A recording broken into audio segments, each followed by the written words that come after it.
What was your favorite toy growing up? Ah, I had this dolphin toy where when you press the fin, it went.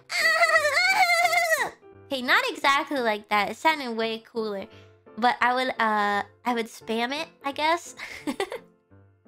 And the Waxman family got really annoyed with me because I would take it and I would press the button and it'd be really annoying. And then yeah, I used to get like a lot of Barbies and stuff, and I always liked the toys that came with Barbie instead. Like, there was a spy Barbie that I got that had a little flashlight attached to her backpack she would wear, and I would just carry the flashlight around without Barbie, and I thought it was like the coolest thing because you press the button and it was like and it would glow and it was pretty.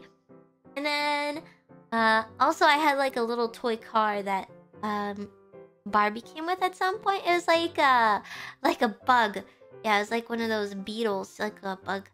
And not like a bug, you know, like a car bug. And I like to open the doors and like yeah. I guess that's it. Yeah. Volkswagen, yeah. Volkswagen.